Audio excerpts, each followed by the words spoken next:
ChatGPT has forever changed the way developers build code. There are going to be two types of developers in the future. Those who learn to leverage AI will be hyper productive, and those who don't will be out of jobs. It's going to happen sooner than you think. Here's the thing. The bar to become a 10x engineer has dropped tremendously. Anyone can achieve it, but only if you know how to use AI to help. I've done a ton of coding using Copilot, and now ChatGPT has brought my productivity to another level. You have to change your mindset from being a builder to being a conductor. In this video, I'll show you how to leverage the power of ChatGPT to code in any language, regardless of your skill set. Here's what you're gonna need. A basic understanding of how coding works. You don't really need to know that much. Start with Python. Its syntax is very much like reading English. Where previously you had to understand a language at a very deep level to build something really meaningful, now we can learn as we go using ChatGPT. Next, you'll need an understanding of the file structure of each language that you want to use. So we're going to be using Python in this tutorial, and it's important to know where the things go. You can maybe skip this and learn while you go, but it'll be more difficult. ChatGPT can even explain where things should go in certain languages. So let's get into it. Let's talk about a few things first. This is ChatGPT. I'm going to be using GPT-4, and if you don't have access to GPT-4, definitely sign up, and GPT 3.5 will be fine for now. I'll also get into the differences between GPT 3.5 and GPT-4. 4 is definitely better for coding, but 3.5 can be sufficient. And even if you do have GPT-4, you're going to be very limited in your messages. Right now, it's 25 messages for every 3 hours, which is nothing.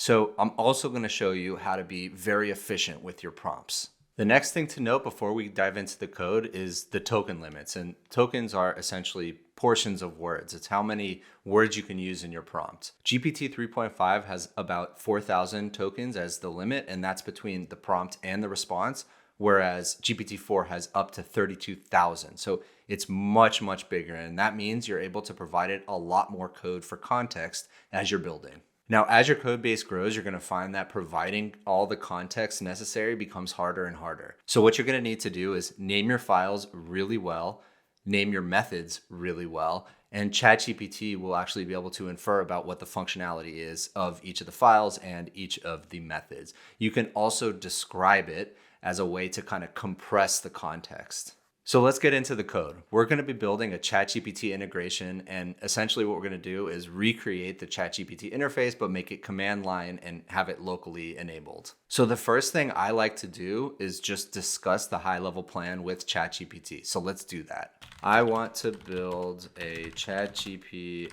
integration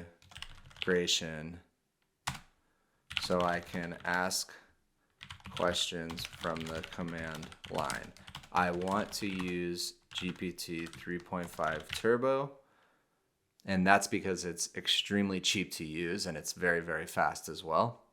And I want to use Python. What should the file structure be?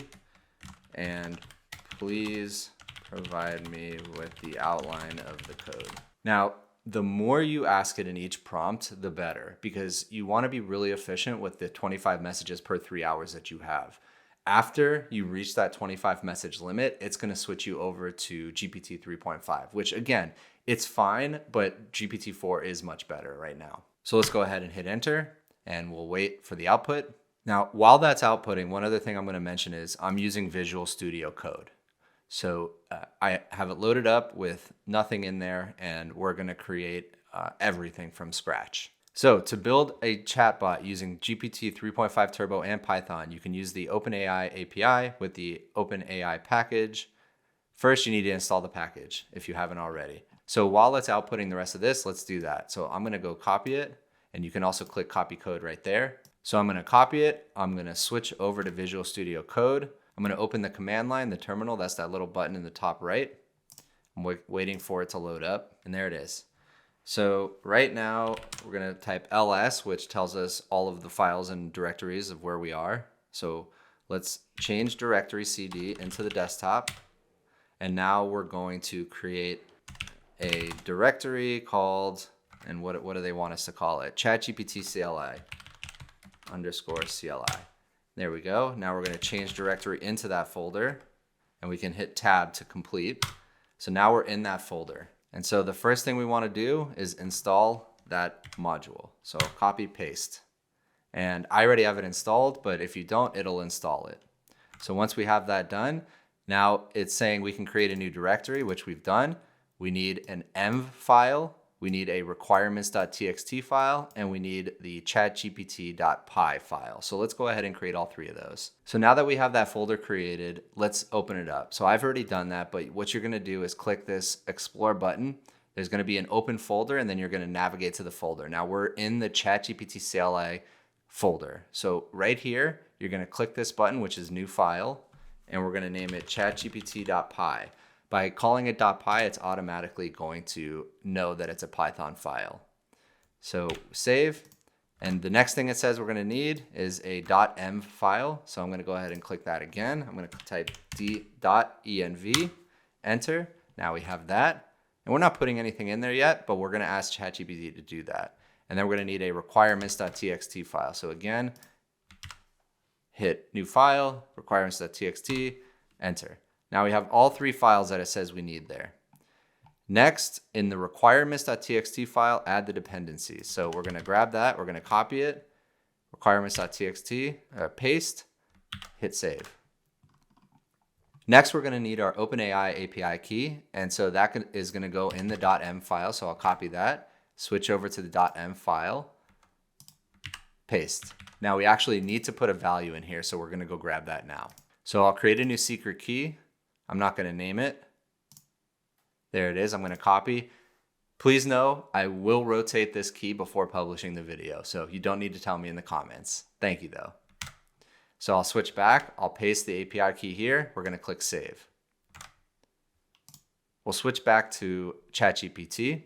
We're gonna scroll down, and now it's gonna say, let's create an outline of the code for chatgpt.py. So it literally created the entire skeleton for what we're gonna need. So we're gonna copy, we're gonna switch back over to chatgpt.py, and we're gonna paste it.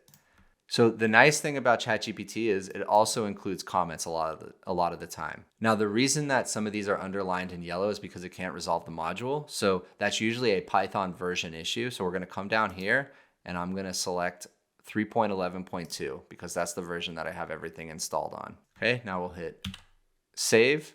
Now there's still a problem because we have nothing in this method, but that's okay for now.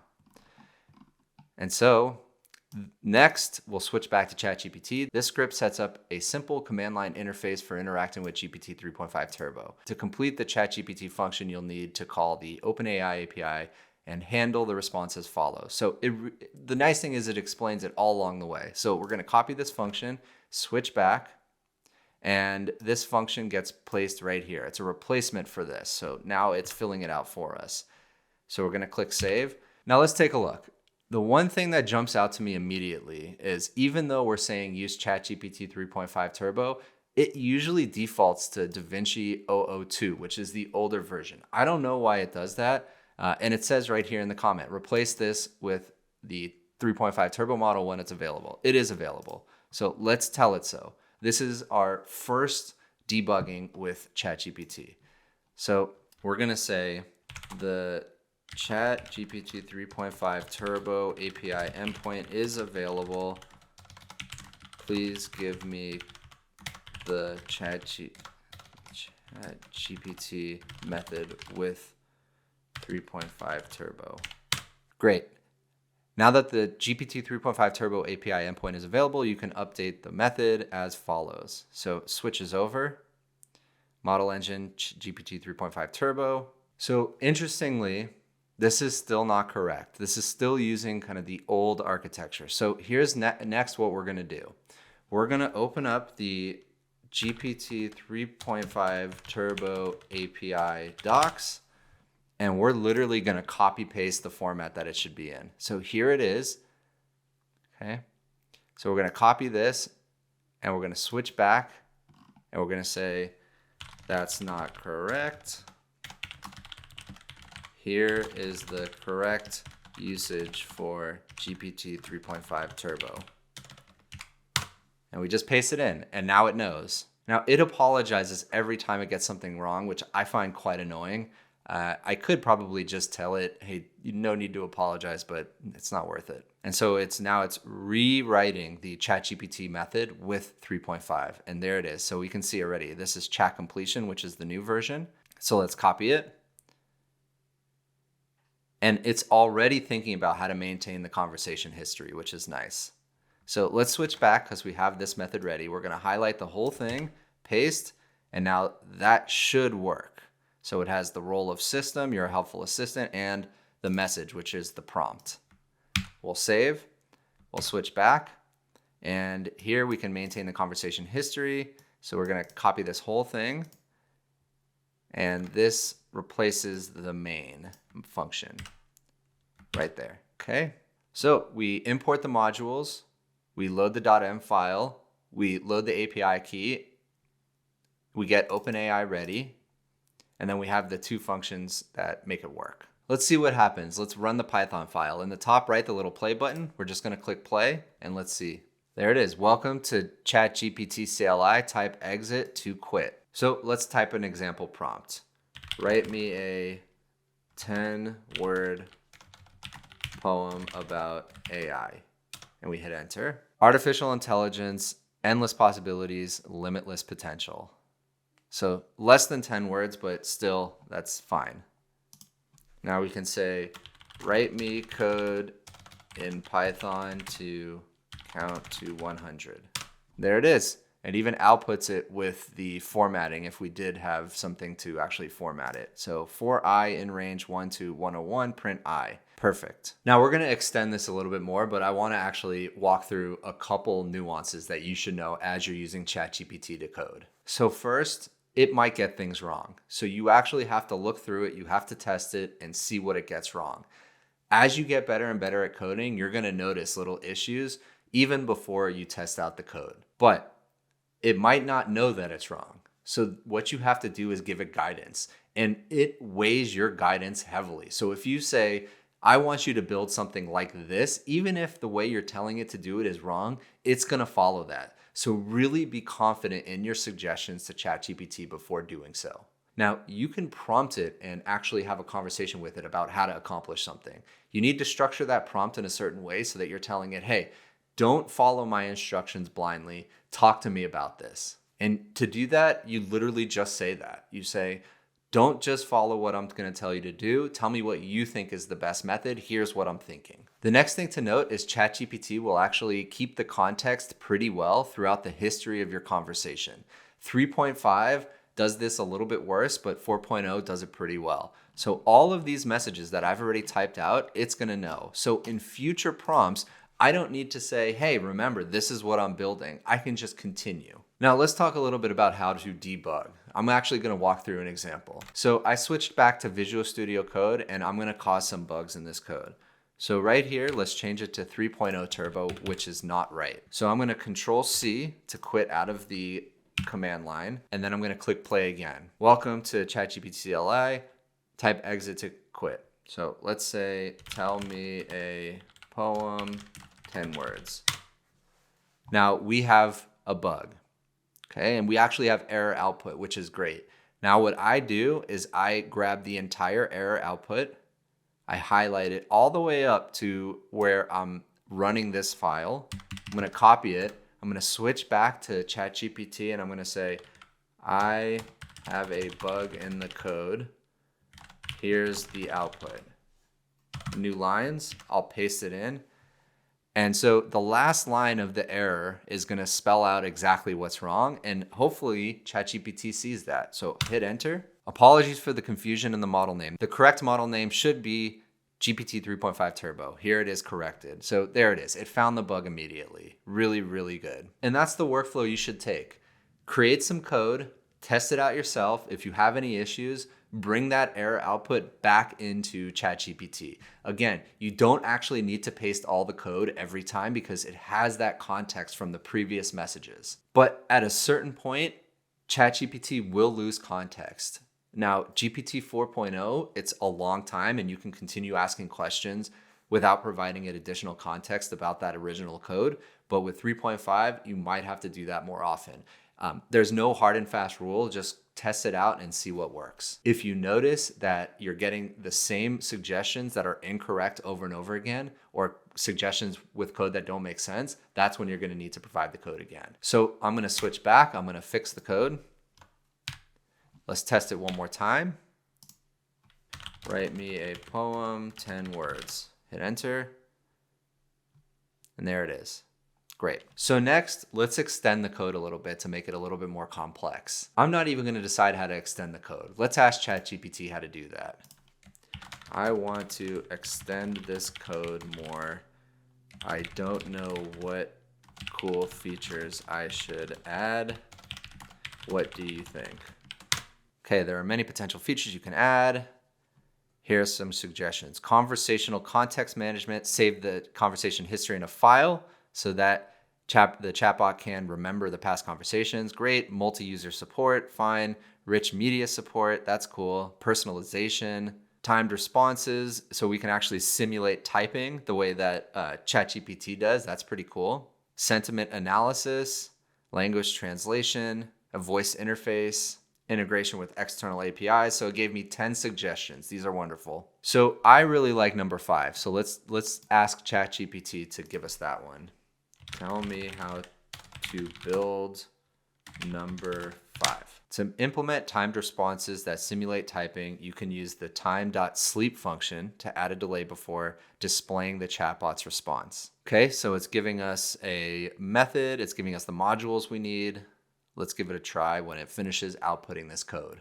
Okay, so we're gonna grab a few pieces. Now it gave us the methods we need, including main again, but what it didn't give us is the ChatGPT method. So we're gonna need to keep this, but we're gonna need to add other things. So let's go to the top, let's add import in time. That goes at the top. Save. We're gonna take this simulate typing method. Let's put that at the top. And we're gonna need this main method, and we'll paste that and overwrite both of these at the bottom. There it is.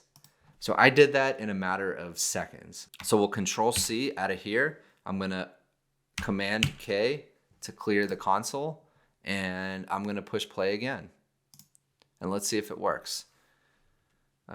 Write me a 50-word poem about AI. Hit enter.